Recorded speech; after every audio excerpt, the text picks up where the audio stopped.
जय श्री हरि विष्णु, राधे राधे। दोस्तों, आप सभी का मेरे चैनल में बहुत बहुत स्वागत है। आज हम आपके लिए फिर से कहानी लेकर आए हैं, भगवान के सच्चे भक्त की कहानी। गांव के बाहर एक कच्चा तालाब के किनारे एक ठाकुर द्वार था, जिसमें बहुत सारी ठाकुरों की मूर्तियां रखी रहती थी। लोग प्रतिदिन वहां आकर माथा टेकते व भेंट अर्पण करते थे। धन्ना पंडित भी ठाकुरों की पूजा करते, स्नान करवाते व घंटियां खड़काते रोज देखा करते थे। भक्त धन्ना जी का जन्म मुंबई के पास दुहान गांव में एक जाट घराने में हुआ था। धन्ना जी के माता पिता कृषि और पशुपालन करके अपना जीवन यापन करते थे। वह बहुत निर्धन थे। जैसे ही धन्ना बड़ा हुआ, उसे भी पशु चराने के काम में लगा दिया। वह प्रतिदिन पशु चराने जाया करता था। धन्ना अल्पबुद्धि होने के कारण वह समझ नहीं पाता था कि ठाकुर जी के द्वार पर पंडित जी लोग क्या करते हैं। एक दिन उसके मन में आया कि देखते हैं कि क्या है ये सब। उसने एक दिन पंडित जी से पूछ ही लिया कि आप मूर्तियों के आगे बैठकर क्या करते हैं।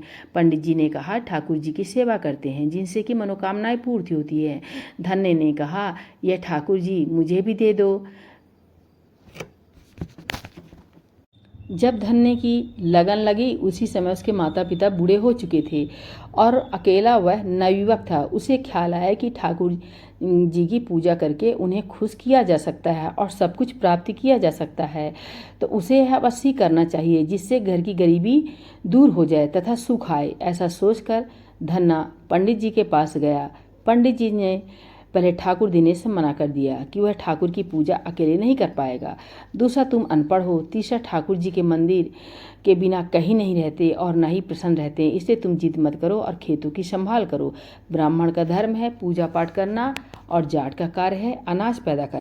पंडित जी के समझाने के बाद भी धन्ना टस से मस नहीं हुआ। अपनी पिटाई के डर से पंडित जी ने शालिग्राम मंदिर में जो फालतू पड़े थे उन्हें उठाकर दे दिया और पूजा पाठ की विधि भी बता दी। पूरी रात धन्य को नींद नहीं आई। वह पूरी रात सोचता रहा कि ठाकुर को कैसे प्रसन्न करेगा और उनसे क्या मांगेगा। सुबह उठकर अपने नहाने के बाद ठाकुर को स्नान कराया। भक्ति भाव से बैठकर लस्सी, रिडकी व रोटी पकाई। उसने प्रार्थना की कि हे प्रभु, भोग लगाओ। मुझ गरीब के पास रोटी, लस्सी और माखन ही है और कुछ नहीं है। जब और चीज़ें दोगे तब आपके पास रख दूंगा। वह बैठा ठाकुर जी को देखता रहा और अब पत्थर भोजन कैसे करे। पंडित जी तो भोग का बहाना लगाकर सारी सामग्री घर ले जाते थे, पर भले बालक को इस बात का ज्ञान कहाँ था। वह व्याकुल होकर कहने लगा कि आप क्या जाट का प्रसाद नहीं खाएंगे? दादा तो इतनी देर नहीं लगाते थे। यदि आज आपने प्रसाद नहीं खाया तो मैं मर जाऊंगा, लेकिन आपके बगैर नहीं खाऊंगा। प्रभु जानते थे कि यह मेरा निर्मल भक्त है, छल कपट नहीं जानता। अब तो प्रकट होना ही पड़ेगा। 1 घंटा और बीतने के बाद धन्ना क्या देखता है कि श्री कृष्ण रूप भगवान जी रोटी मक्खन के साथ खा रहे हैं और लस्सी पी रहे हैं। भोजन खाकर प्रभु बोले, धन्य, जो इच्छा है मांग लो, मैं तुम पर बहुत प्रसन्न हूँ। धन्य ने हाथ जोड़कर विनती की, भाव जो तुम्हारी भक्ति करते हैं उनके कार्य संवार देना। मुझे गेहूँ, दाल व घी दीजिए, मैं खुश हो जाऊंगा। यदि जूते, कपड़े, 7 प्रकार के अनाज, गाय या भैंस, सवारी करने के लिए घोड़ी तथा घर की देखभाल करने के लिए सुंदर नारी मुझे दे दो। धन्य के वचन सुनकर प्रभु हंस पड़े और बोले, यह सब वस्तुएं तुम्हें मिल जाएगी। प्रभु बोले, और कुछ चाहिए? धन्ना ने कहा, प्रभु, मैं जब भी आपको याद करूं आप दर्शन दीजिए। यदि कोई ज़रूरत हुई तो बताऊंगा। तथास्तु, भगवान ने उत्तर दिया। हे प्रभु, धन्ना आज से आपका आजीवक सेवक हुआ। आपके अलावा किसी अन्य का नाम नहीं लूँगा। धन्ना खुशी से दीवाना हो गया। उसकी आंखें बंद हो गई।